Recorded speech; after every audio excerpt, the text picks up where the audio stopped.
Buenas alumnos de Estadística Social, estamos en esta reunión donde vamos a abordar los temas de la segunda unidad y como pueden ver vamos a tratar el tema, primero el tema de probabilidad, ¿verdad? Lo más básico, los fundamentos.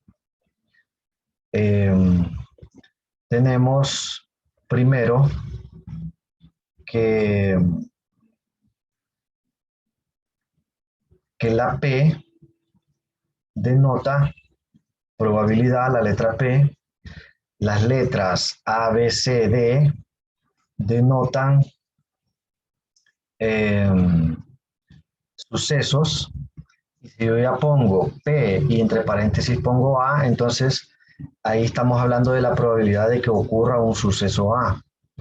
Esas serían las notaciones, ¿verdad? Ok. Vamos a ver entonces el método clásico de probabilidad. Dice que es la probabilidad de que el suceso A ocurra es igual al número de formas en que puede ocurrir ese suceso entre el número de sucesos simples diferentes. Pero así escrito en teoría como que confunde. Ya con un ejercicio se mira qué es lo que quiere decir esa teoría, ¿verdad? Vamos a ver. Yo tengo, dice aquí que la probabilidad tiene que ser la probabilidad menor es 0 y la probabilidad mayor es 1, ¿verdad? Entonces los resultados que ustedes obtengan tienen que estar entre 0 y 1. No pueden ser resultados negativos, ¿verdad? Ni mayores que 1, porque si no significa que hay algo malo ahí, ¿no? Ok. Entonces vamos a ver. Tenemos el primer ejemplo. Dice que alguien planea apostar el número 13 en el juego de la ruleta, ¿verdad? ¿Cuál es la probabilidad de que gane? Pues 13, solo hay un 13. Solo hay un número 13. Y lo que nos tenemos, esa es la probabilidad de que suceda el evento. Solo hay un 13. ¿Y cuántas ranuras tiene la ruleta? Tiene 38. Entonces la probabilidad es de 1 entre 38, ¿verdad?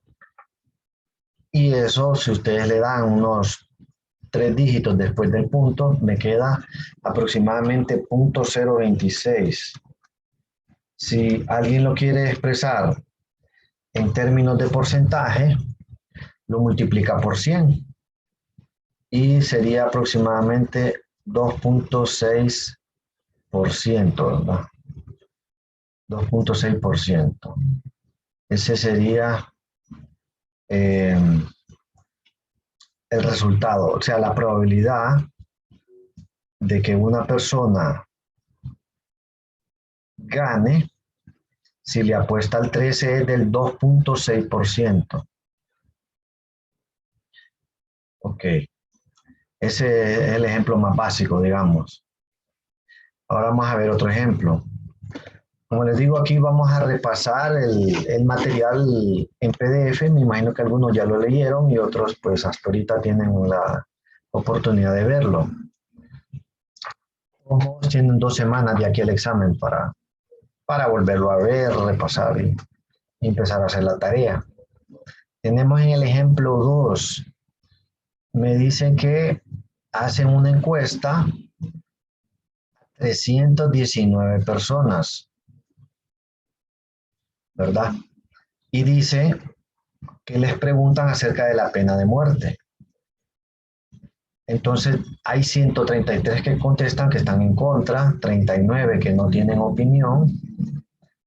Dice que 319 están a favor, 133 en contra y 39 que no tienen opinión, ¿verdad? Entonces nosotros tenemos que sumar el total de las personas encuestadas. Si no dan el dato, entonces yo hago la suma y obtengo 491. ¿Ok? Entonces, me piden cuál es la probabilidad de que una de las personas escogidas, de que escojamos una persona y que haya contestado a favor de la pena de muerte. Pues entonces simplemente yo miro que 319 contestaron a favor y lo divido entre el total. Y lo aproximo a .650. .650 representan el 65%, si yo lo multiplico por 100, ¿verdad? Ok. Ahora, ¿qué tal si aquí me preguntaran cuál es la probabilidad de seleccionar una persona y de que ésta haya dicho que está en contra de la pena de muerte?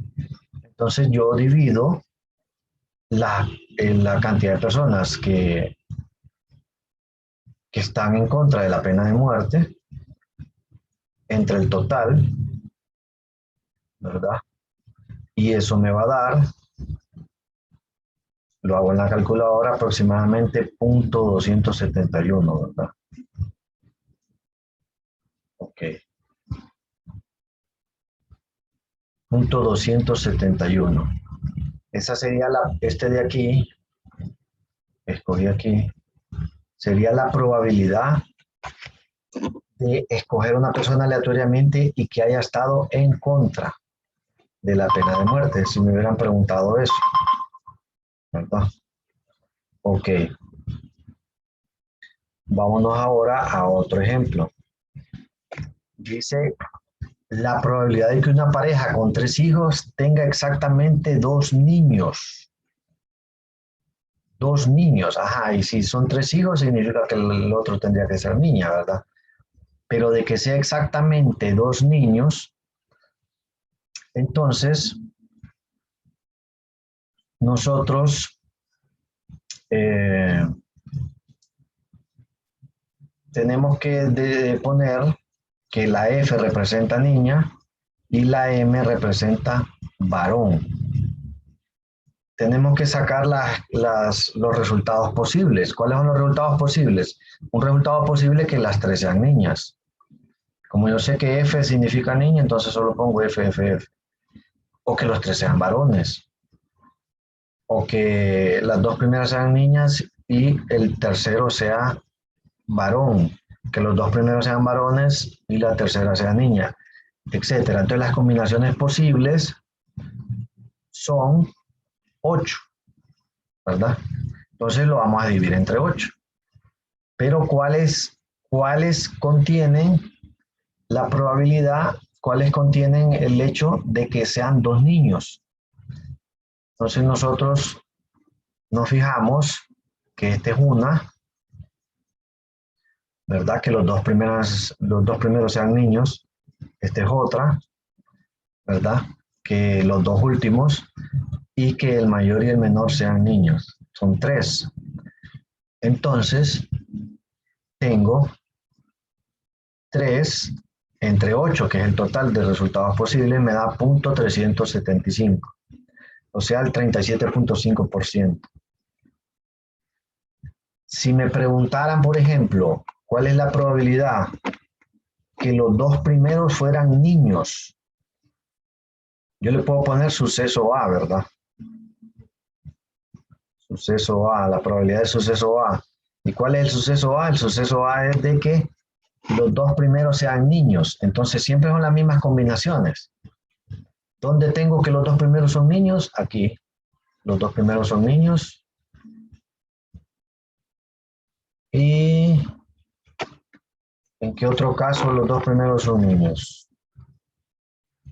El penúltimo también. En el penúltimo. El penúltimo. Entonces sería que sean exactamente 2 niños, ¿verdad? Uh-huh.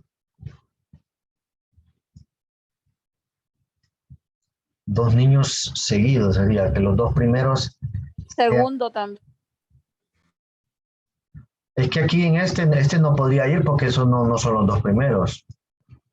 Yo diría que son solo este. En el segundo y en el cuarto. Espérame Voy a borrar aquí. Usted dice en Solo los este, que van solo los que van al principio. No, Sería donde dice, entonces. sí, o sea, es que Solo, la pregunta so- es que los dos primeros sean niños. entonces solo habría dos El, probabilidades. dos el segundo probabilidades, el porque hay segundo El segundo, y el y el cuarto. el cuarto. cuarto, exacto. Sí. Significa que le están entendiendo, así que esto es fácil, ¿va? 2 de 8, sí. Solo es de jugar con eso, pues. Y eso da punto 250, ¿verdad? Ok. Ok, entonces, dejemos ese ejemplo y vámonos a cuando se arrojan un par de dados, ¿cuál es la probabilidad de obtener un 7? Primero tenemos que sacar las combinaciones posibles de obtener un 7 con dos dados, ¿verdad? Entonces nosotros tenemos que el primer dado saque 1 y el segundo dado saque 6, o que el primero saque 6 y el segundo 1, y así sucesivamente. Tenemos 7 combinaciones que me dan 7, ¿verdad? Es 6 combinaciones que me dan 7. Pero, ¿de cuántas maneras posibles pueden haber, cuántas combinaciones posibles hay en total? Entonces, un dado tiene 6 lados y el otro dado tiene 6 lados. Entonces, las combinaciones posibles son 36, ¿verdad? Y para obtener el 7, las combinaciones posibles son 6. Entonces, dividimos 6, ¿verdad? Entre 36. Eso da .167, ¿verdad? O sea, sería el 16.7%. Aquí solo lo adelanto 2, 16.7%, ¿verdad? Cuesta un poco hacer el punto con este lápiz.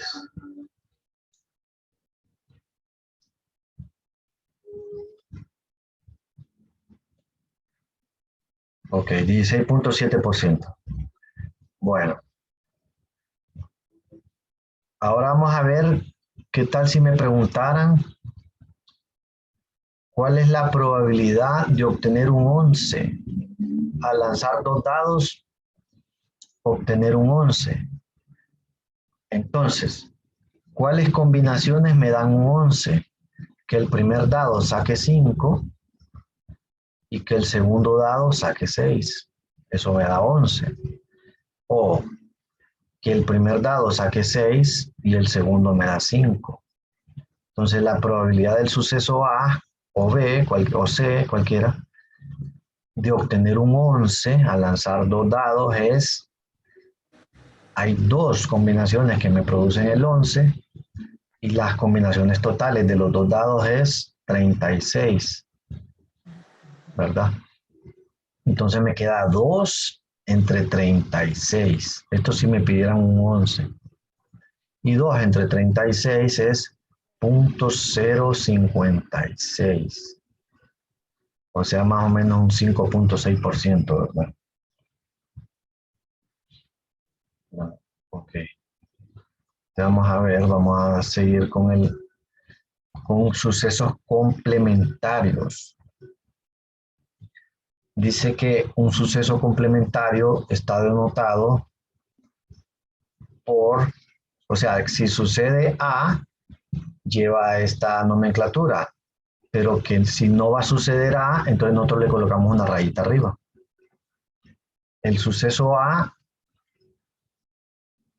es este, y el suceso que no suceda A es este, ¿verdad? Bueno, entonces me piden, en un ejemplo,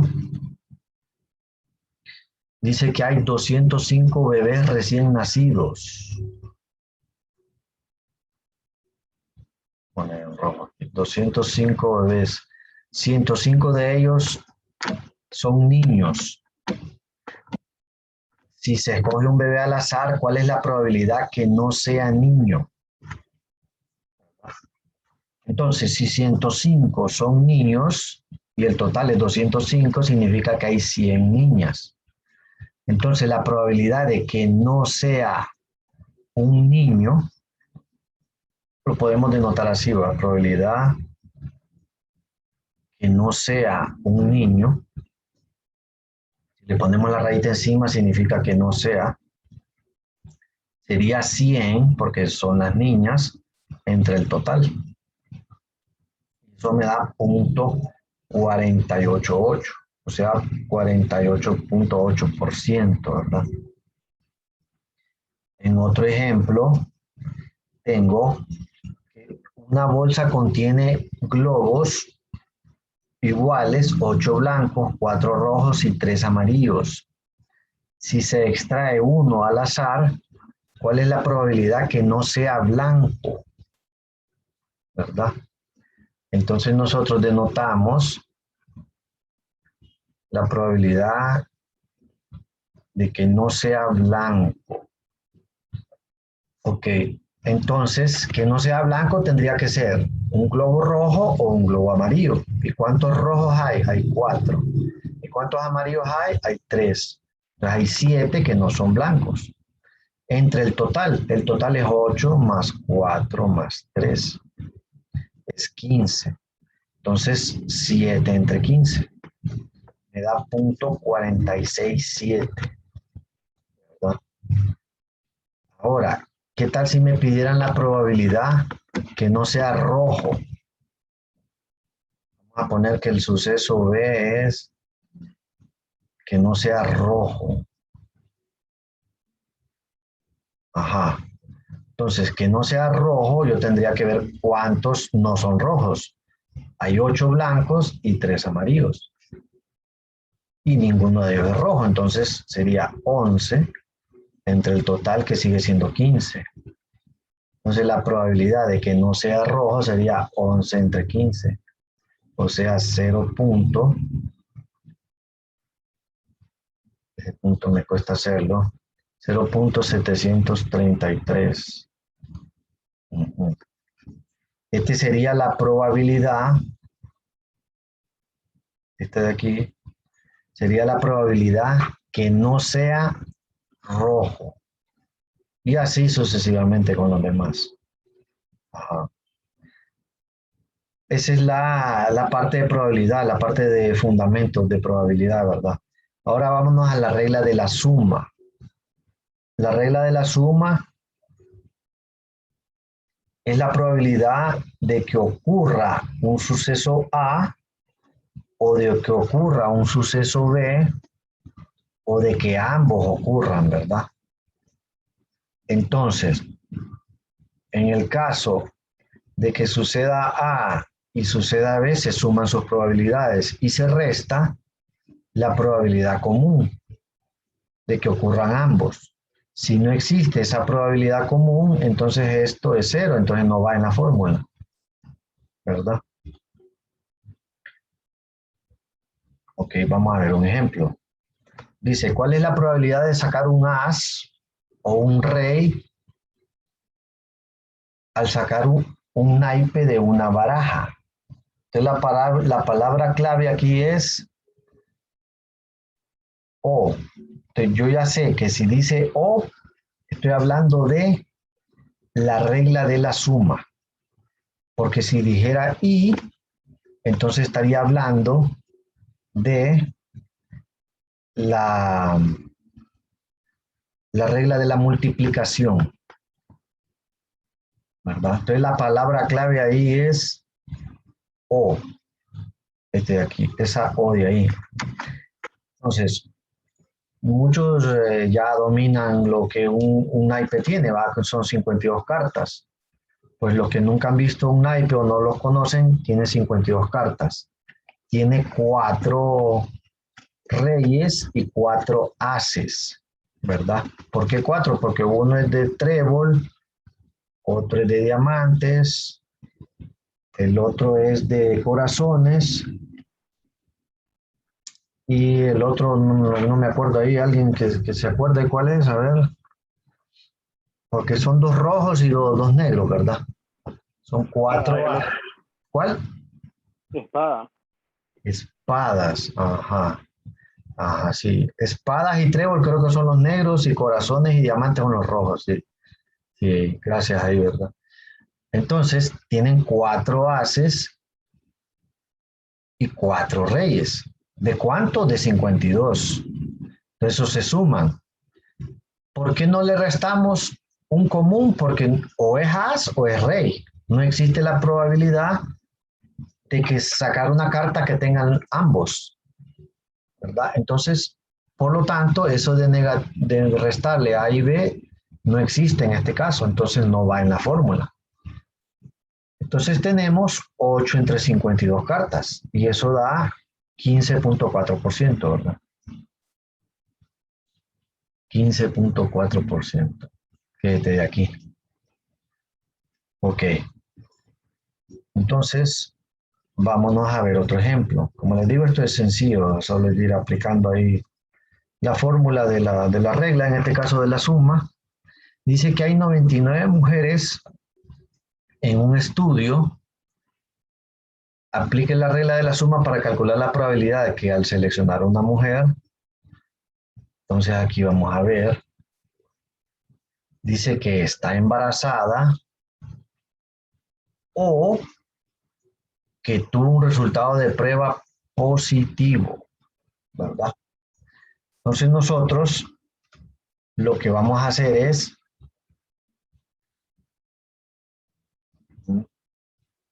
vamos a ver, primero vamos a sacar el dato de que está embarazada, ¿Quiénes están embarazadas?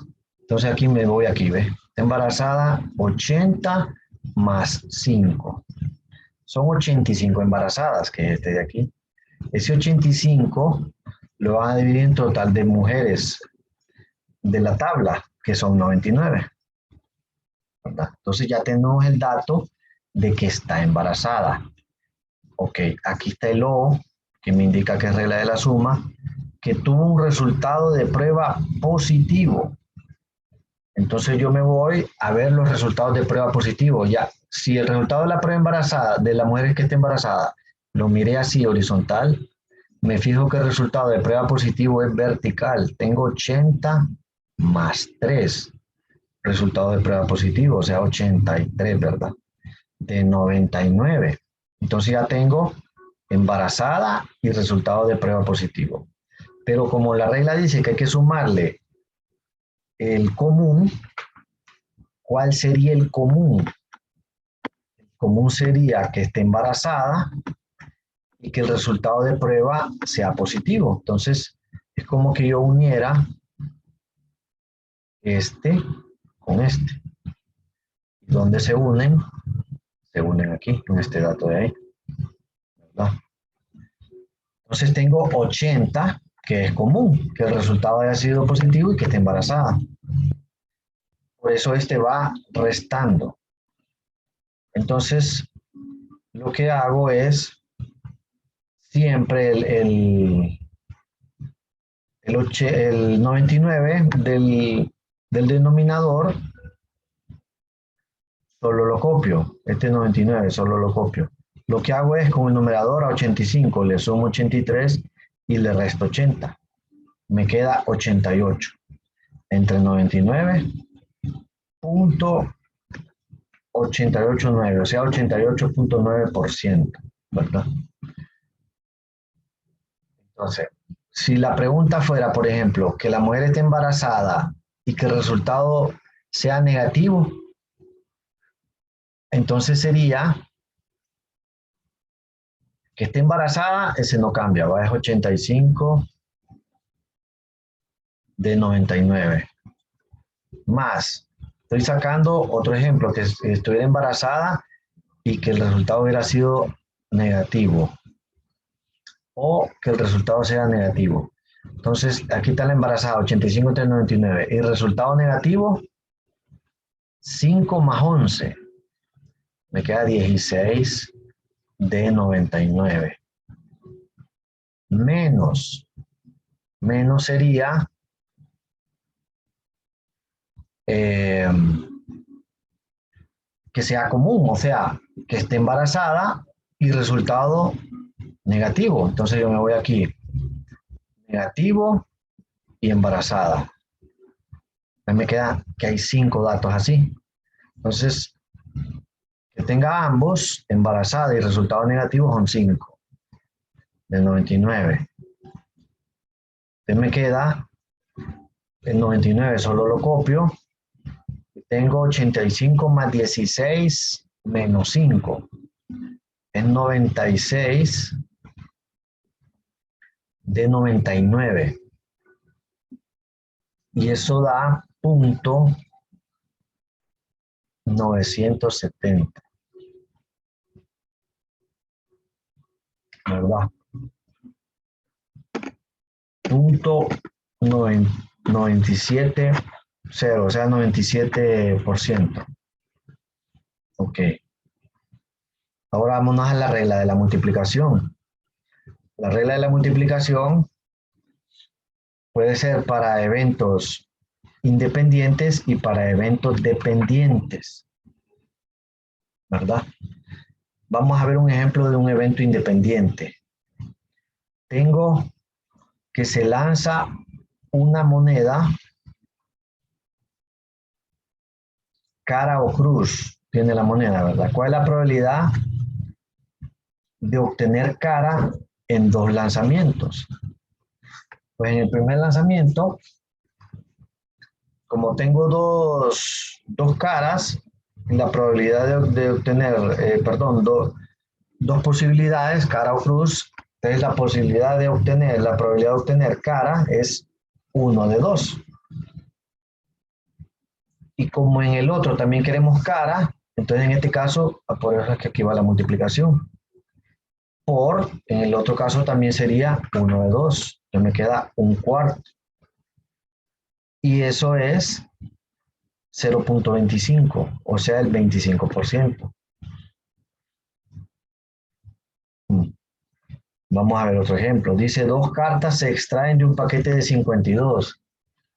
Encuentren la probabilidad de obtener 2 ases si la primera carta extraída no se reemplaza. Ok. ¿Cuántos ases hay?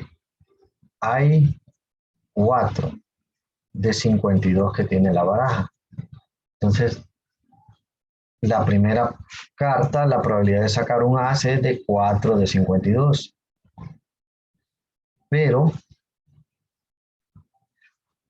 ¿cuál es la probabilidad de volver a sacar otro as? Pues bueno, ya saqué un as.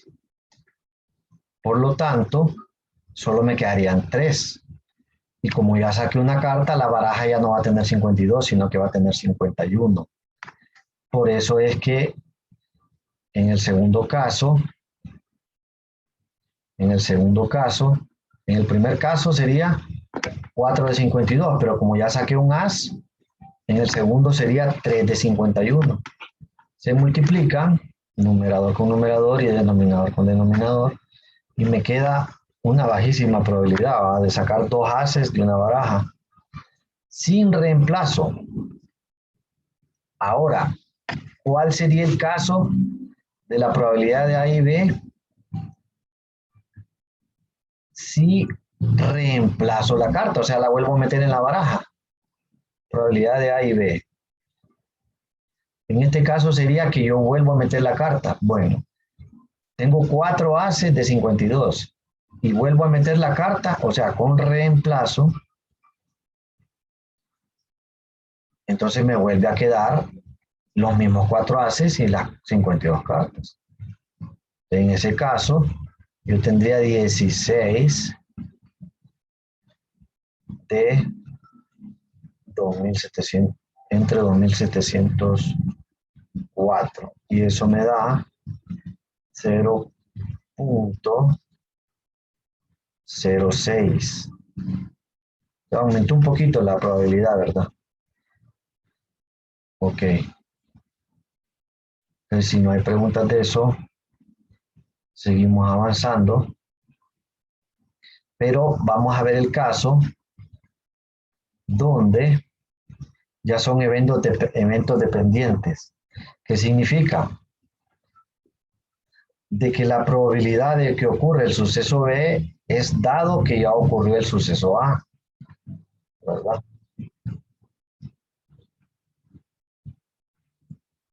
Es dado que ya sucedió el suceso A, por eso se llama dependientes. Para que suceda B, tuvo que haber sucedido A primero. Entonces, me hablan en un ejemplo de que hay 10 repuestos y hay 8 buenos y 2 defectuosos. Entonces, seleccionamos 2 sin reemplazo, dice. ¿Cuál es la probabilidad de que sean buenos? Entonces, la primera sería 8 de 10, porque son 8 buenos de 10 en total. Y como dice sin reemplazo, entonces el segundo ya solo me quedaron 7 buenos de 9 en total, ¿verdad? Entonces, tengo 8 por 7 y 10 por 9. O sea, 56 entre 90. Eso me da puntos 622. Ok, vamos a ver otro caso. Un jurado de un concurso dice que está compuesto por 9 personas nacidas en Honduras y 3 en el extranjero, o sea, en total 12. Si se seleccionan 2 miembros del jurado, ¿cuál es la probabilidad que sean extranjeros? Entonces sería el número de extranjeros entre el total. El número de extranjeros son 3 y el total son 12. Entonces la probabilidad de que el primero sea extranjero es 3 entre 12. Ok, ya escogimos un extranjero, entonces solo me quedaron 2 y solo quedaron 11 en total. Quiere decir que la probabilidad de que el siguiente también sea extranjero se va a reducir a 2 entre 11. Multiplico los numeradores y los denominadores.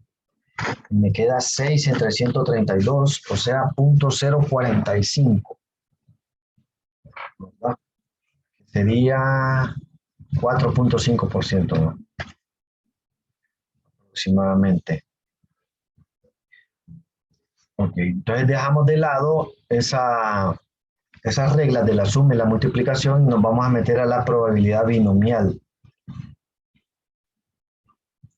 La probabilidad binomial nos dice el porcentaje que es probable obtener un resultado entre 2 posibles de un número n de pruebas, ¿verdad? Un resultado entre 2 posibles al realizar un número n de pruebas. Entonces aquí tenemos la fórmula, esta fórmula de aquí, donde esto se pronuncia combinación de NR, o en nuestro caso de NX. Así exactamente aparece la tecla en la calculadora, combinación de N con R. O en nuestro caso es N con X, ¿verdad? ¿Quién es N? N es el número de ensayos, ¿verdad? El número total de ensayos. Y N. X son los éxitos, ¿verdad? El número de éxitos. P es la probabilidad de éxito y Q es la probabilidad de fracaso. Q sería entonces 1 menos P.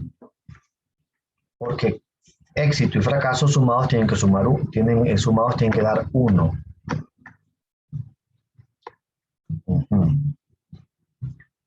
Entonces lo único ahí, el único truco aquí es utilizar la fórmula.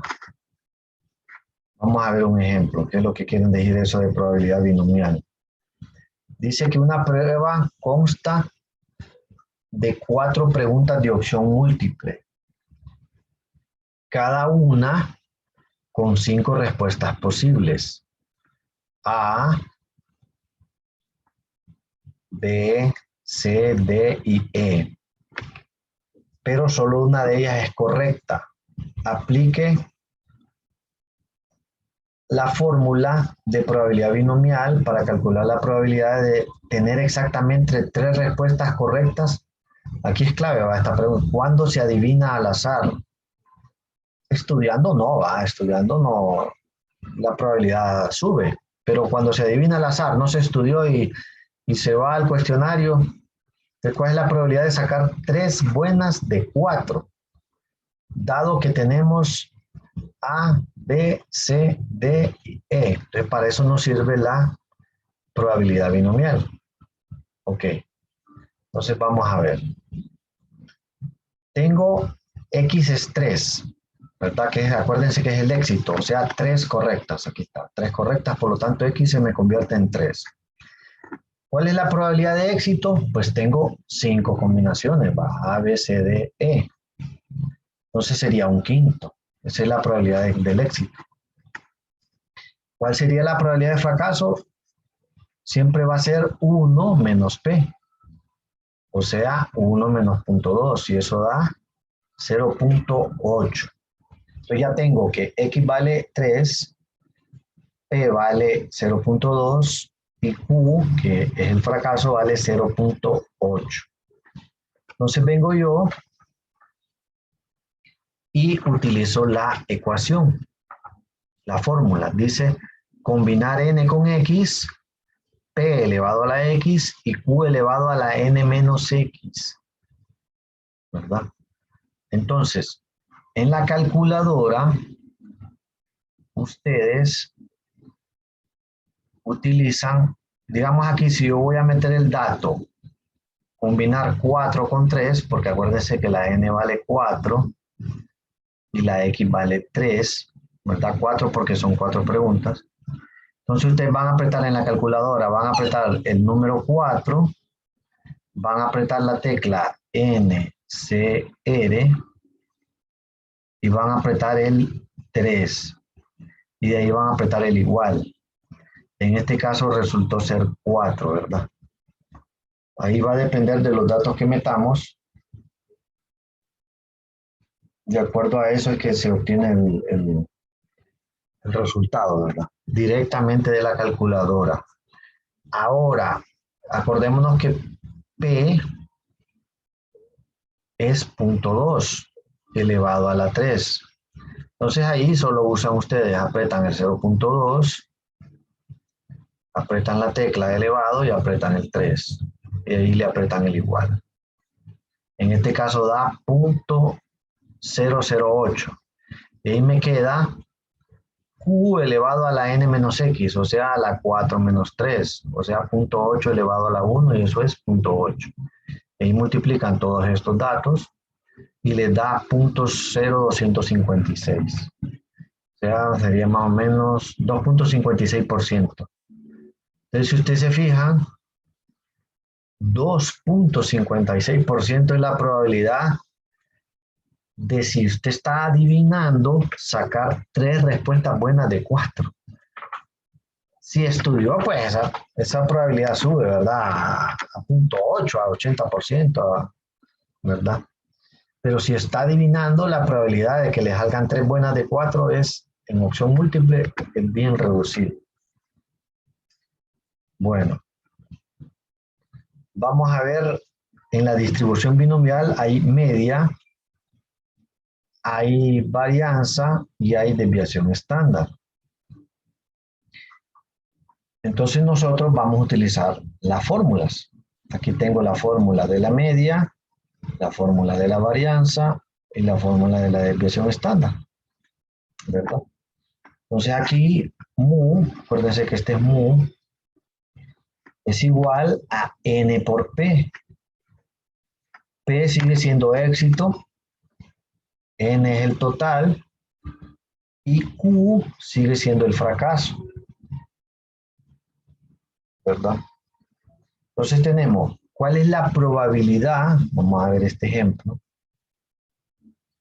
La probabilidad de que un televisor salga defectuoso es del 3%. Encuentre el valor esperado de un televisor defectuoso en un lote de 500, ¿verdad? Entonces nosotros tenemos que la probabilidad de encontrar un defectuoso de 500, aquí está, es del 3%. O sea que P se convierte en, si usted el porcentaje lo quiere pasar a números, divídalo entre 100 y sale 0.03. Entonces el éxito, o sea, obtener un defectuoso de 500 es 0.03. La probabilidad de no obtenerlo sería 1 menos 0.03, o sea, que no sea defectuoso es altísima, ¿va? 0.97. En este caso el éxito es que sea defectuoso y el fracaso es que no sea defectuoso. Ok. Entonces tenemos que la media sería N es el total. O sea, en este caso son 500 televisores. Ajá, y que de esos 500 que salga defectuoso, 0.03, entonces la media es 500 por 0.03, o sea, 15. ¿Cuál es la varianza? La varianza es el total de televisores, porque salga defectuoso, 0.03, y que no sea defectuoso, 0.97, lo multiplicamos, y me sale 14.55 es la varianza. ¿Cuál es la desviación estándar? Como hacíamos anteriormente, solo le sacamos la raíz. A este dato le sacamos la raíz y obtenemos que la desviación estándar es de 3.81, ¿verdad? Esto es porque es poquito, a 3% de 500, pues la verdad que eso es poco. Los televisores defectuosos. Si el porcentaje fuera más alto, pues ya cambian los datos ahí. Bueno. Entonces, ahora vámonos a meter a lo que es la distribución de Poisson. Esta distribución de Poisson es útil como modelo matemático, dice, para describir comportamientos, como por ejemplo la llegada de pasajeros en una línea, aviones en un aeropuerto, automóviles que van a una gasolinera, las personas que visitan un restaurante, los usuarios de internet que se conectan en un determinado sitio. Entonces, para eso nos sirve la distribución de Poisson, ¿verdad? Como modelo matemático para describir comportamientos. Entonces, ¿qué quiere decir esta fórmula? Siempre el mu significa la media, ¿verdad? En este caso, la X va a depender del ejercicio, ¿verdad? De lo que nos estén pidiendo. Este E es Euler. En la calculadora, el Euler está como segunda función, porque la calculadora trae una tecla que se llama logaritmo natural, pero arribita del logaritmo natural tiene el Euler, ¿sí?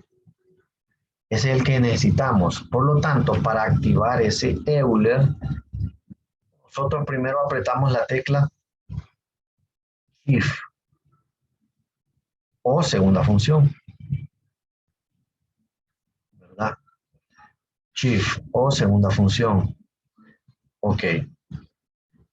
Entonces, y aquí dice el Euler elevado a la menos mu entre x factorial. ¿Y quién es x factorial? Pues dependiendo del ejercicio, por ejemplo, si x vale 4, me quedaría 4 factorial. Y 4 factorial es 4 por 3 por 2 por 1, ¿verdad? Porque denota, dice que x factorial denota el producto de factores decrecientes. Si alguien no quiere estar ahí calculando ese, digamos que fuera 7 factorial, y alguien no quiere estar calculando 7 por 6, por 5, por 4, por 3, por 2, por 1, las calculadoras traen una tecla que dice x a la menos 1 y arribita traen el x factorial. Por lo tanto, para activar ese x factorial, primero tienen que apretar la tecla Shift, ¿verdad? Shift. Entonces, por ejemplo, si van a sacar 7 factorial, apretan 7, ¿verdad? 7, Shift, y apretan esta tecla de aquí y le va a dar, le ponen el igual, y en ese caso, si fuera 7 factorial, le daría 5040, ¿verdad? Por si alguien no quiere estar calculando, 8 factorial, que es 8 por 7, por 6, por 5, por 4, por 3, por 2, por 1, entonces solo utilizan la calculadora, ¿verdad? El Euler sí tienen que usar la calculadora forzosamente. Para el Euler, acuérdense que el Euler está representado por una E. Aquí, Euler. Ok. Entonces dice, si se está investigando la seguridad de una peligrosa intersección, los registros policíacos muestran una media, aquí ya tienen mu, vale 5, accidentes en esta intersección. Ok. Usando la distribución de Poisson, calcule la probabilidad de que en un mes ocurran 3 o 4 accidentes. Entonces, esta es una probabilidad y esta es otra. Se calculan aparte, ¿verdad? Entonces, ¿qué representa?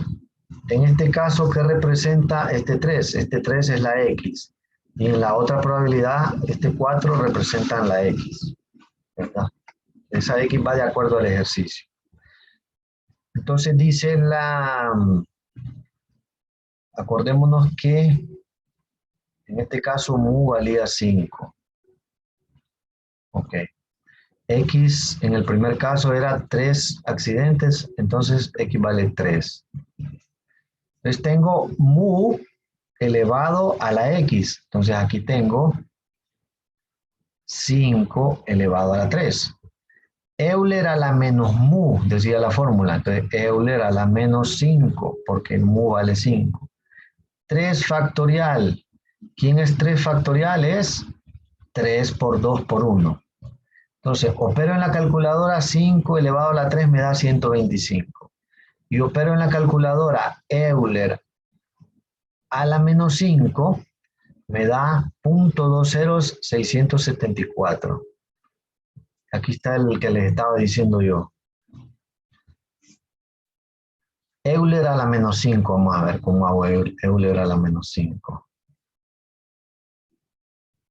Entonces ustedes apretan, primero apretan el menos 5, ¿va? O sea, apretan aquí el menos, apretan el 5, entonces les queda menos 5. Entonces después está el Shift y tienen el Euler, ¿verdad?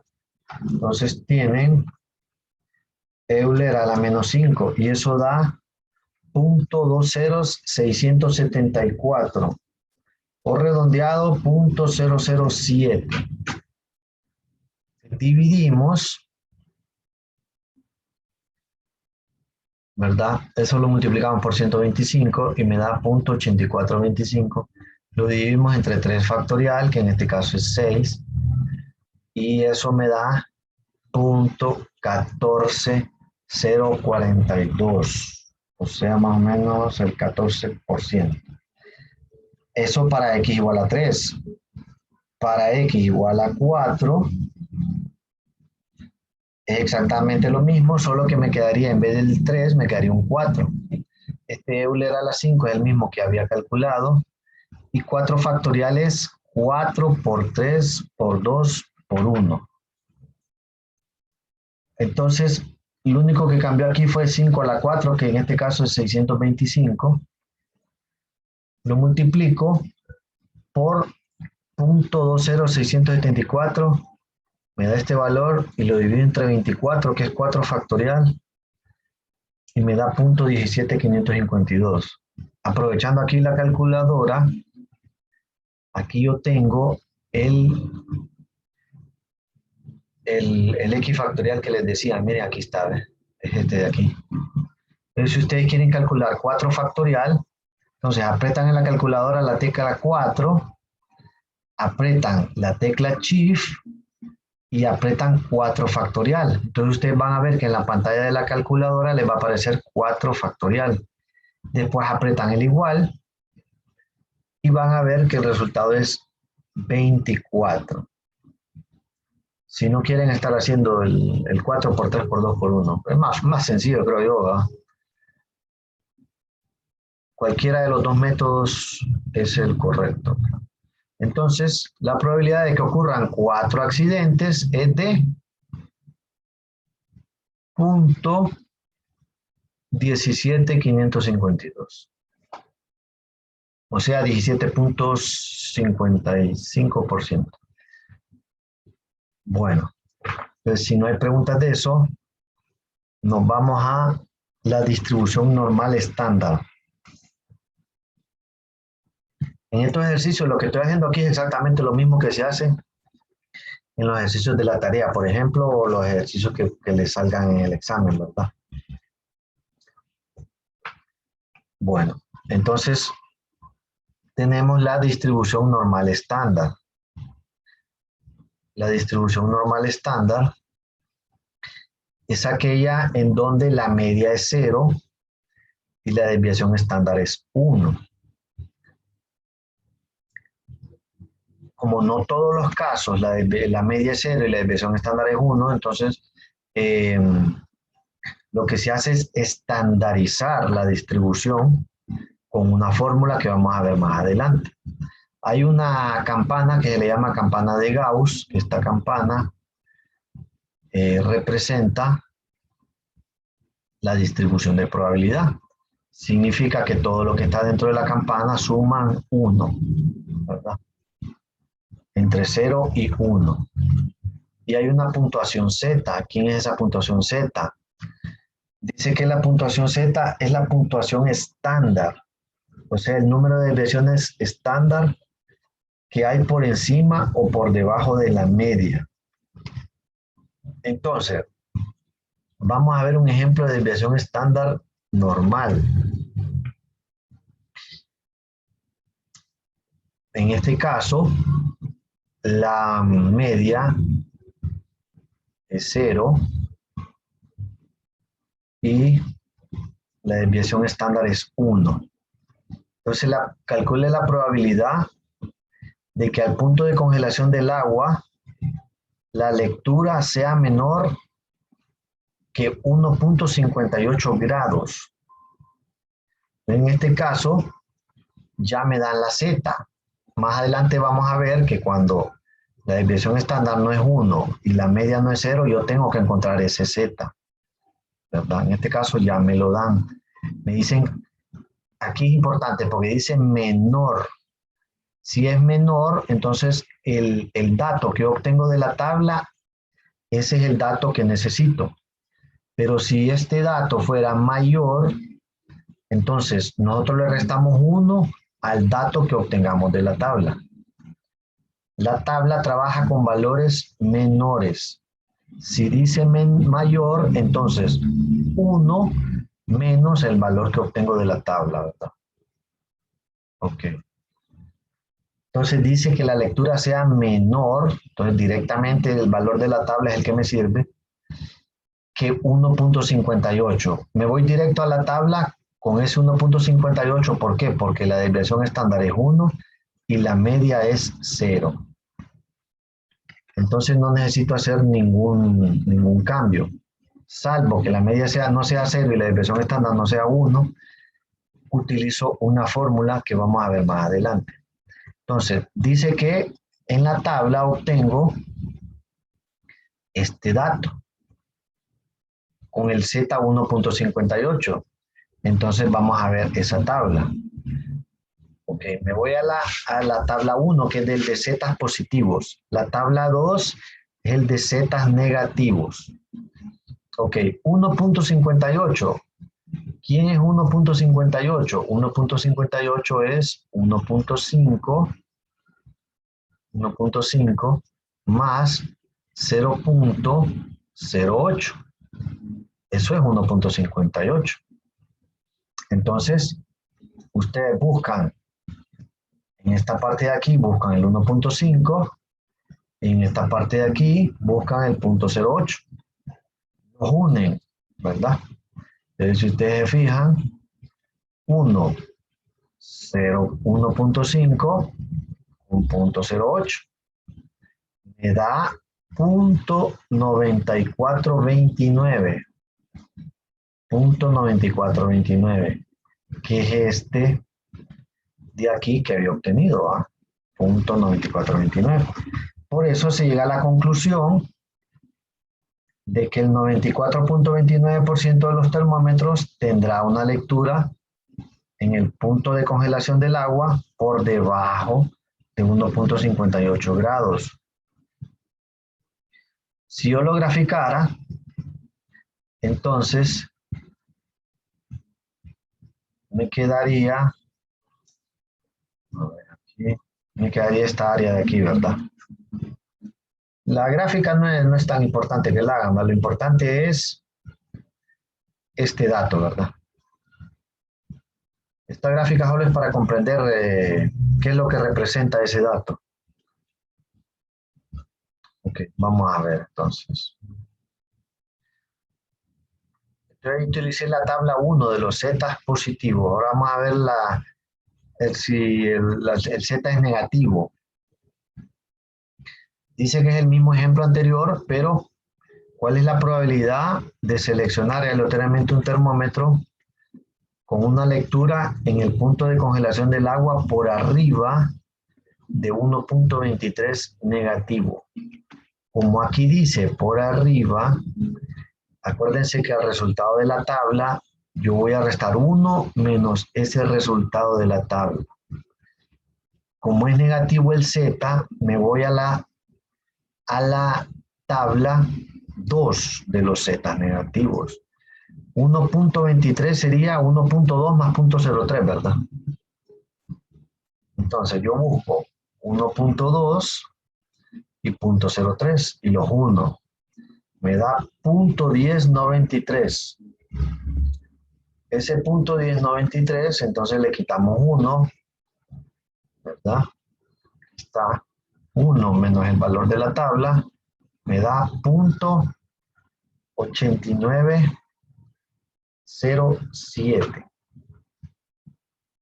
O sea, más o menos el 89%. Por eso se concluye que el 89.07% de los termómetros tendrá una lectura por arriba de 1.23 grados en el punto de congelación del agua, ¿verdad? Ahora vamos a ver un ejemplo, pero de una distribución normal estandarizada. O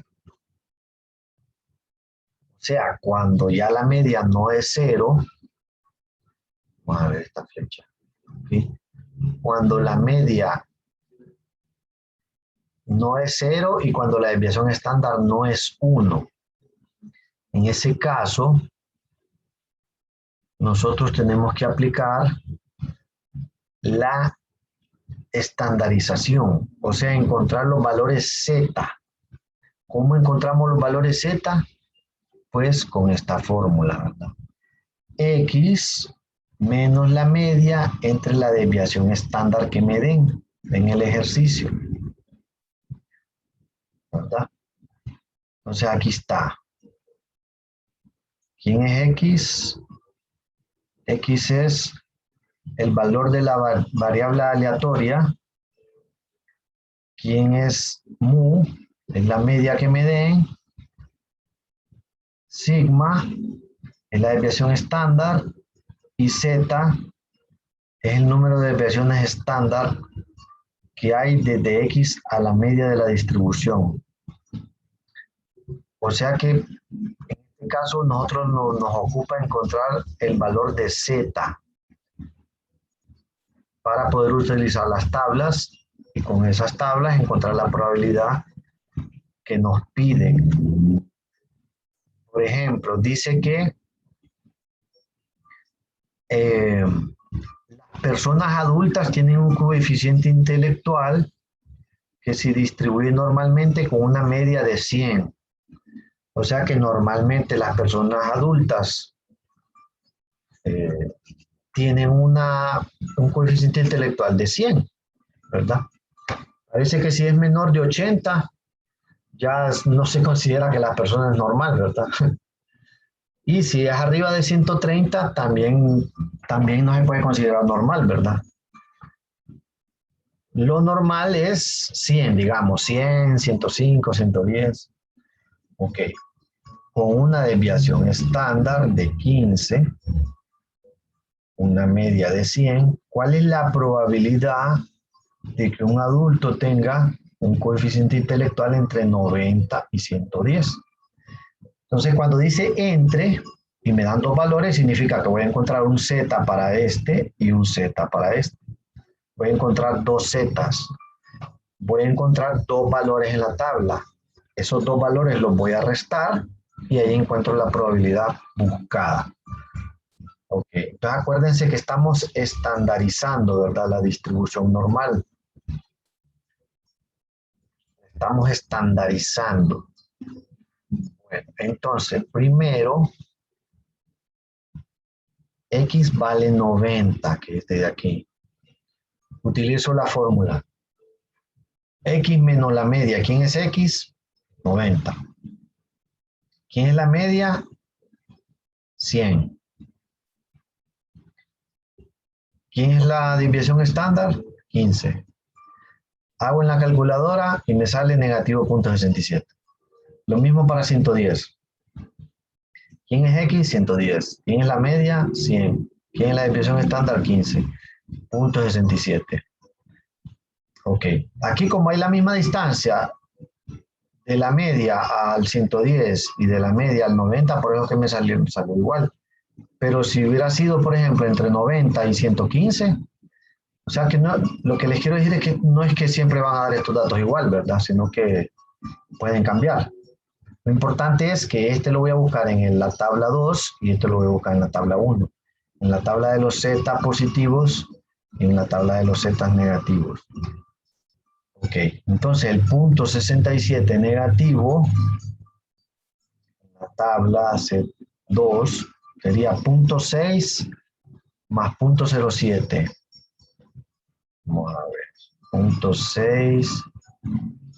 Aquí está 0.6. 1. 0.07. Me resulta 0.2514. Y de ahí fue de donde salió este dato de aquí, ¿verdad?